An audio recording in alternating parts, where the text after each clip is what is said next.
Hello, everybody, and thanks for tuning in to this episode of MetriSight. I'm Beth Schultz, Vice President of Research and Principal Analyst at Metrigy, and with me today is Eric Krapf, who is General Manager of the annual Enterprise Connect Conference and Expo for Enterprise Communications Professionals. Enterprise Connect runs March 27th through 30th and will once again be taking place at the Gaylord Palms in sunny Orlando. Welcome, Eric, and thanks for taking time out of your crazy pre-show schedule to chat with me today. Well, thanks so much for inviting me, Beth. It's great to talk to you, and looking forward to it. Yeah. So, Enterprise Connect, you had a 2-year hiatus thanks to from live and in person. You did virtual events, of course, but compliments of COVID. But you did host Enterprise Connect 22 in Orlando, and you're returning again this year, obviously. So what are the differences that attendees should find, or will find rather, between last year and this year, as well as this year and pre-pandemic? Well, I think in terms of the experience, this event happened in March 2022, and at that point, probably enough of us still remember that was, we were coming out of Omicron, and so we did have requirements that folks either show a negative test or vaccine record, and there's a lot of messaging around masks, and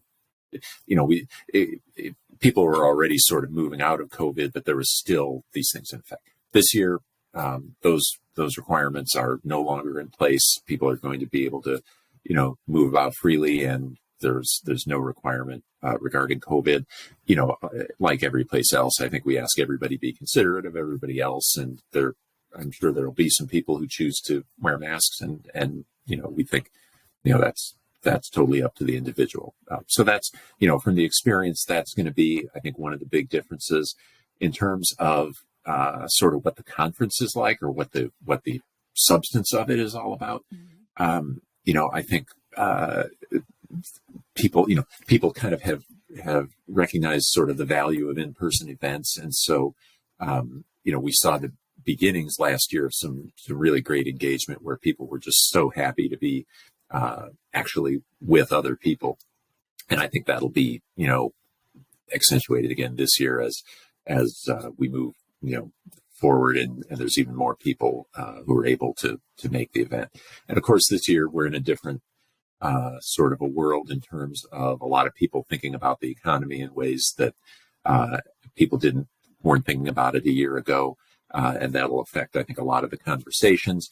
Hybrid work obviously is, when I remember sitting on stage a year ago and talking to our end user panel. And, we were all kind of talking in terms of, okay, April 1st is the big day for a lot of your companies that are going back to the office in earnest for the first time. And now a year later, we went through this time where kind of there was a lot of talk about hybrid work, but a lot of people weren't necessarily even following the rules that their companies had in place to go back to the office. Now, with the economy, we're seeing at least a lot of discussion that this return is really going to happen. So the way that then ripples back to the enterprise technology community, I think, is going to be a big source of conversation. Difference before the pandemic, I think, is just that, the technology you remember, it was something that it was talked about, and people saw the potential, and over the pandemic period, it just became, this is just what we use now, and this is what we do. Being video conferencing in particular, but not exclusively, right? Yeah, totally. Oh, it's funny you mentioned Omicron. I almost forgot about that. Well, you have to totally forgot about it until you mentioned it. So, and those of us who did events, I think we marked it off in terms of those variants. It's like, this attempt to do the show was the one that got nixed by Delta. This one got affected by it's that's how we mark off our lives. Yep, for sure. Okay, so Eric, let's talk about the main stage because that's always so much excitement in that room. So first, who are your keynoters for 2023 and why? I mean, what makes them worthy of that main stage presence? Okay, so our opening keynote, the first one on Tuesday morning, is going to be Nicole Herskowitz from Microsoft. I think Microsoft is pretty well acknowledged to be now that Teams is the dominant platform and is the one that most enterprises are dealing with and are finding their way through whatever else they may be doing. So, Microsoft is the company to start out with. I want to preface for all these keynoters, I don't have advanced knowledge of what any of them are going to say. So, kind of the way I'm talking about it is the way we were thinking about it in terms of wanting them to be keynoters. What they actually say, they're in the process right now of figuring out. In the case of Microsoft, we saw and it's changed even since we started. We saw, this past week, the new Teams Premium that's got the OpenAI technology being added I'm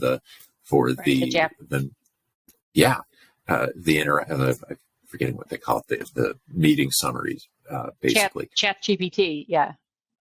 And that's just become such a huge thing, and Microsoft obviously that's and they continue this week making announcements about it.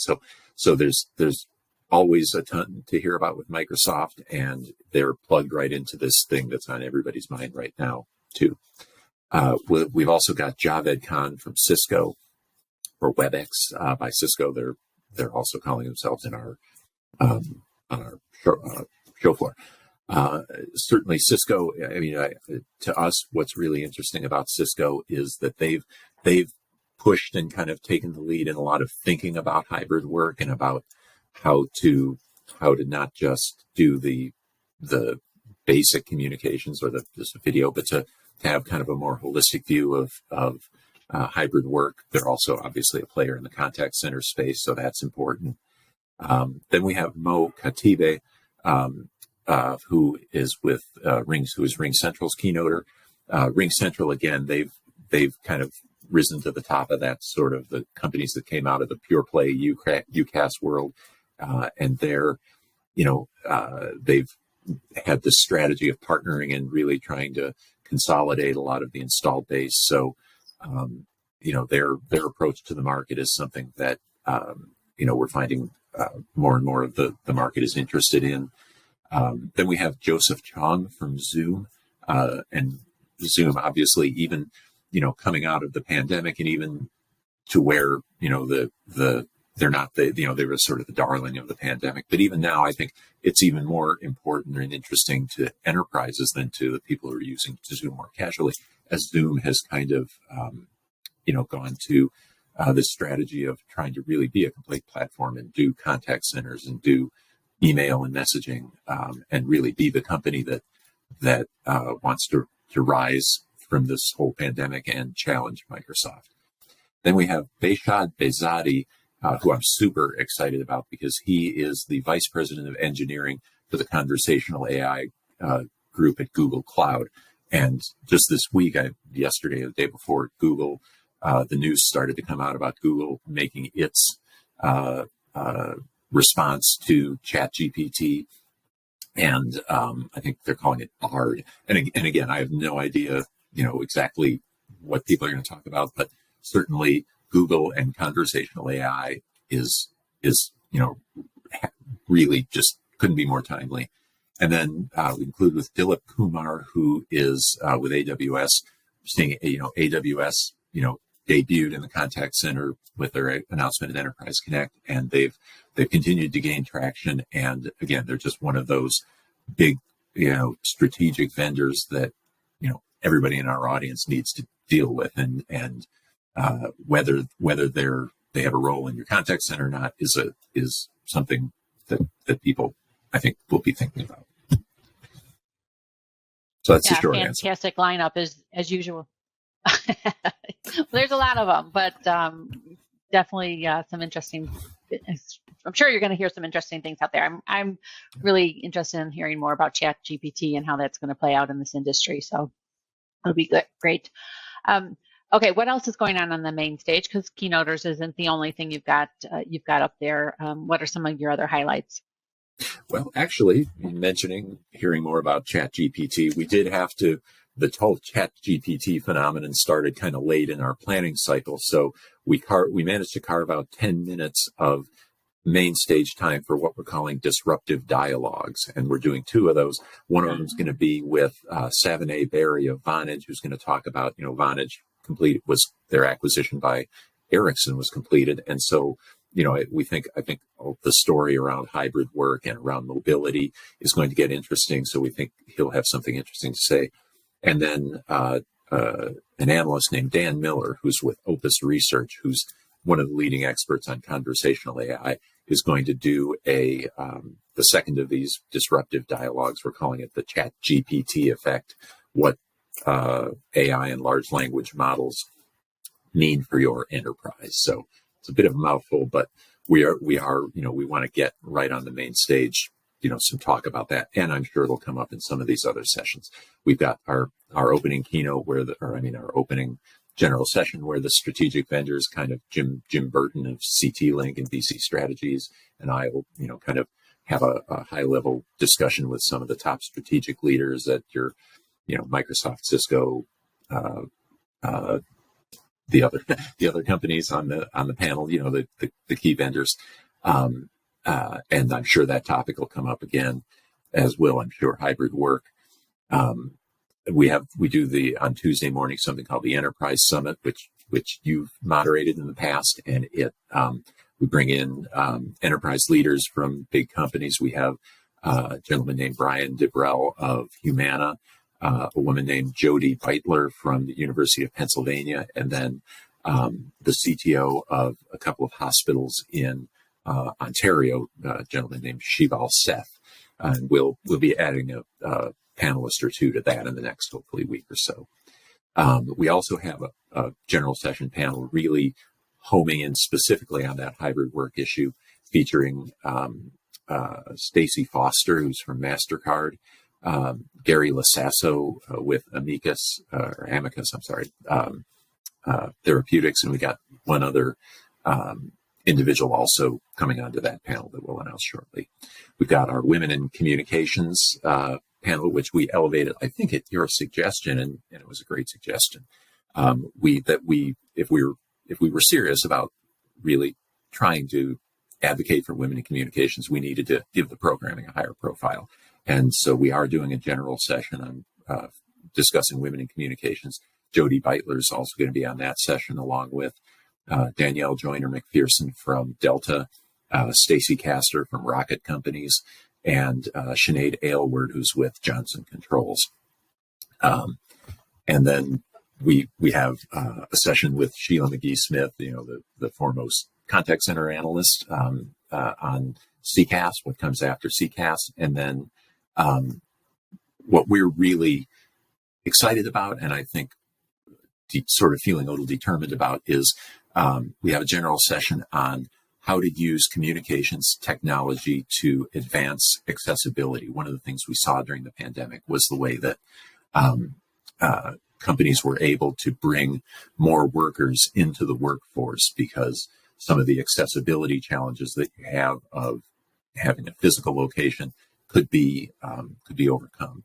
And we feel like that can be just the start of something that IT can be a big part of within their enterprises, is advancing that cause of accessibility. And it may not be so much about, inventing new technology to do it, but really more about how you deploy the technology, how you use it sort of sensitively and creatively to bring more people in who might have not been able to in the past. That's great. So women in communications, accessibility, special programming. You have done diversity and inclusion in the past. Is that on the agenda for 2023 again? It is. And thanks for asking. We're doing a thing. It's a little bit of it's not as public an event just because of the nature of it. But what we're doing is we're partnering with a nonprofit that's called Diversity.org. And this is a nonprofit that works with some of the biggest companies in the country and actually in the world now. And they partner with schools where underrepresented and minority students get the opportunity to be connected with career possibilities. So in the past, they might have gone on site to a particular large company. I blank on some of their other companies, but they might just go and go to the headquarters of a certain large company and meet with and talk to the employee, some of the key employees, and learn about if this looks interesting to me, how do I as I plan for going to college, hopefully, how do I plan for that and prepare myself for that, and what could it be like to work in this field? So we've partnered with diversity.org or diversity.org. They're going to bring about 30 students from the Orlando area on site. They're going to have about an hour with about 6 representatives of some of the sponsors and some of the speakers to learn about the tech industry and learn about communication specifically. And then they'll do some informal networking with some more sponsors, supporters of the event. And then we'll take them on a tour of the show floor, let them see a couple, 3 of the booths there. I think, again, there's so much to excite, I think, a young person about this industry now, with the way that AI is becoming such a factor, the way that every communications that's touched everybody in the last 2 or 3 years.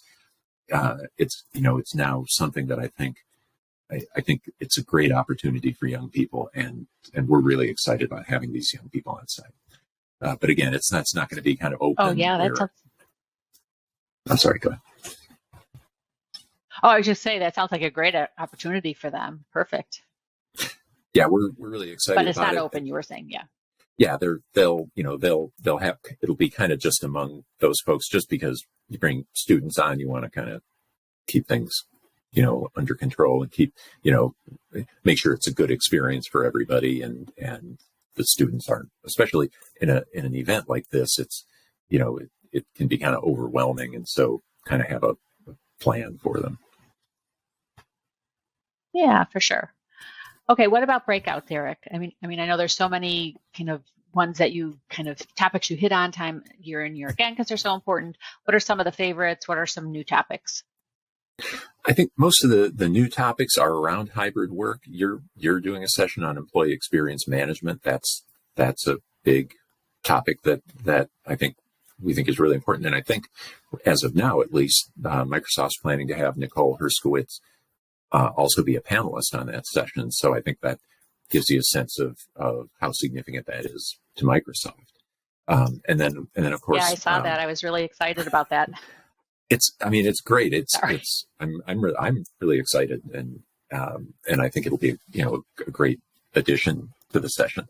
And then sessions around kind of the technology for the new office, the way that meeting rooms are evolving, and the way to do technology for meeting rooms, particularly if you have a global enterprise. We have one called Supporting the Anywhere Workforce that, again, gets at this idea of sort of mobility or nomadic workers, or just that it may be time for the enterprise to kind of have a common sort of management, not a literal management plane, but kind of a management view or approach that takes in all of the different anywheres that people are when they're working.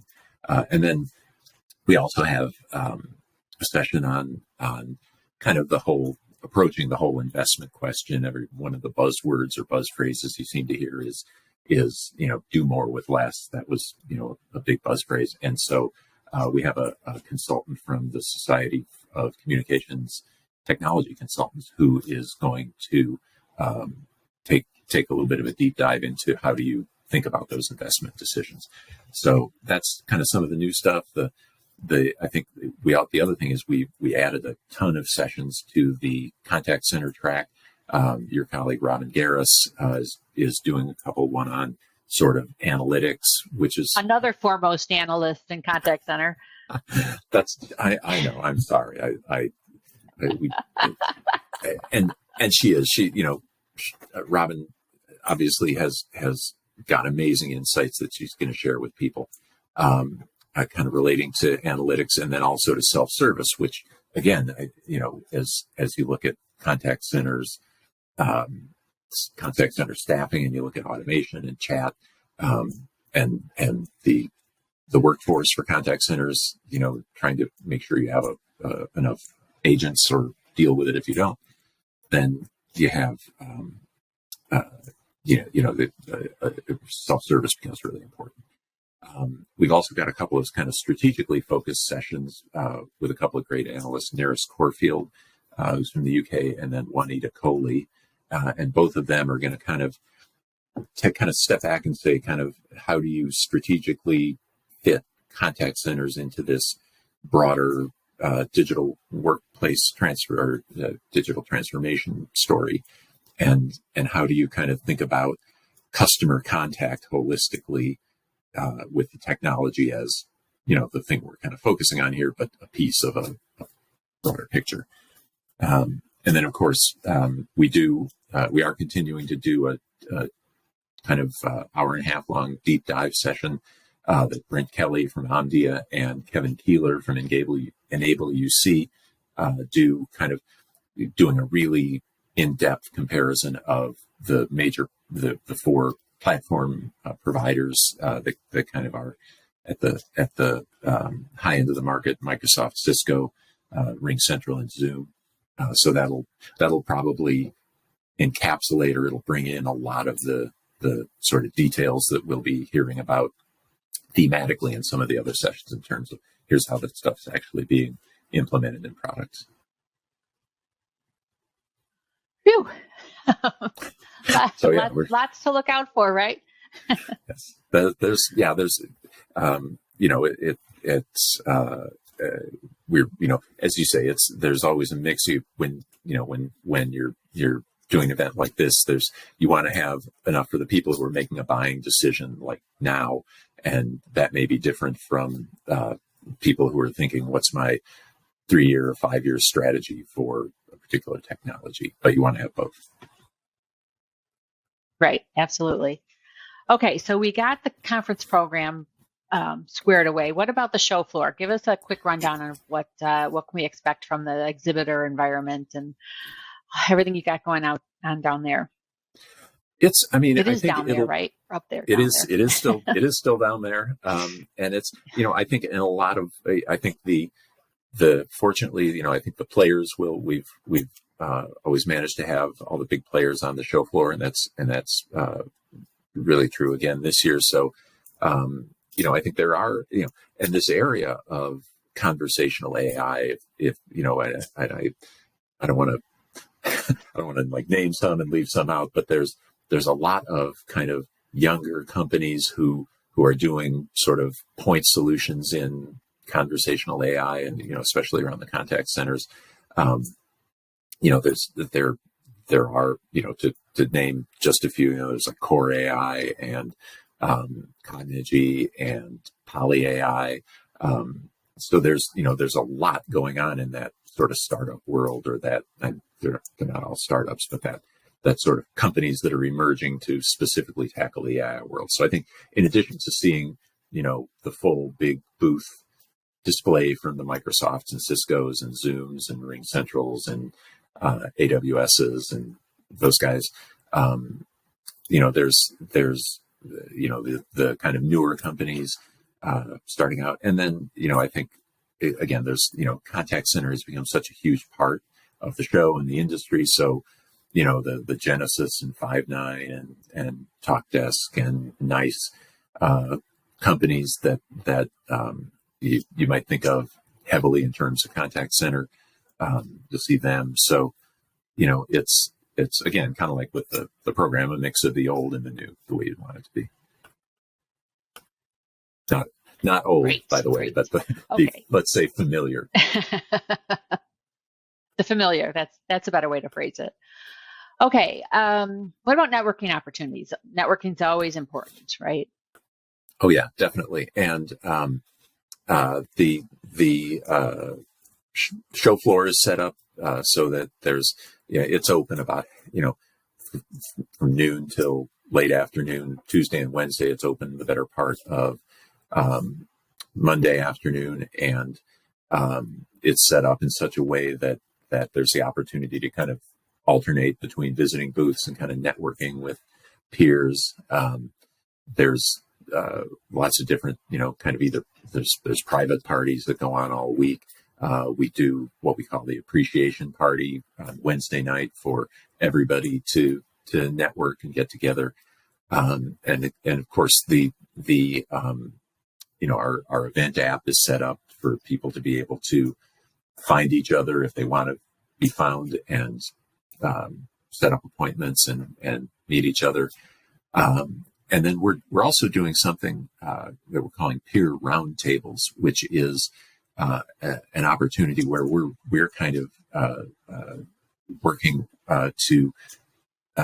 It's sort of mainly targeted at people with more senior titles like director and above, but we're not complete. It's not like dogmatic or something, but the basic idea is to have a few of these sessions, a few time periods where these folks can get together in a room. We're going to have a facilitator, an analyst, or a consultant who will kind of just help them, start the conversation. But you can remember in the past there were times when Enterprise Connect would sort of get a bunch of enterprise attendees just kind of up to a suite or up to a room, and in a much more informal way, just let people have free conversations. So we're really kind of bringing that to be more intentional and a little bit more widespread. That's fantastic. That's always such a valuable thing, is to be able to hear, the enterprise attendees to kind of share their stories with each other. And that's probably one of the things they most like about attending too. Yeah. I mean, anyways, Eric, wrap us up. Okay. No, go ahead, finish. I was just going to say, we would have people who would say that was, you should do this as a session. And so we are. Good. Okay. So wrap us up, kind of for anybody that's sitting on the fence, what's sort of the biggest, like, one nugget little selling point that you would tell them? And then where can they go ahead and get registration information? So I think the biggest selling point, it's a combination of, getting in person, being able to network, being able to, having so many people to kind of meet and exchange ideas with. This year, we think, it's everybody's, even though, spending may still be increasing on the IT front, everybody's more investment conscious. So I think being able to get that kind of depth that you need to make the investments that are right for your enterprise. And I think just what I've been saying about events is the efficiency of getting to do it all kind of in one place, and being a vendor neutral forum where you can see all the vendors in one place. You can take meetings with this company at this time and a half hour later with their competitor, and look at it side by side. So I think that's what we look at. All right. Great point to end on. Although I do have to mention the sessions that MetriSight will be on. Did you want to add something else? Go ahead. I was just going to say where they can get registration. Where to get the information. Probably the easiest thing, go to enterpriseconnect.com, and that's the homepage, and we got registration buttons all over the place. Okay. And while you're there, you can look at the speaker agenda and find MetriSight speakers. Myself, Eric mentioned, I'm doing the session on kind of the merging of collaboration and employee experience management. I'll also be participating in a panel on the future of work. Eric mentioned Robin. Robin will be running a session on self-service, as well as another one on advanced analytics. And then Erwin Lazar, who is our workplace collaboration expert, he'll be speaking on managing E911 for a hybrid workforce and the new threat landscape for UC and collaboration. So look out for those sessions. Eric, again, thank you so much for joining us. I know it's a crazy time for you. And listeners, thanks for tuning in. Till next time, take care, everybody. Thanks very much, Ben.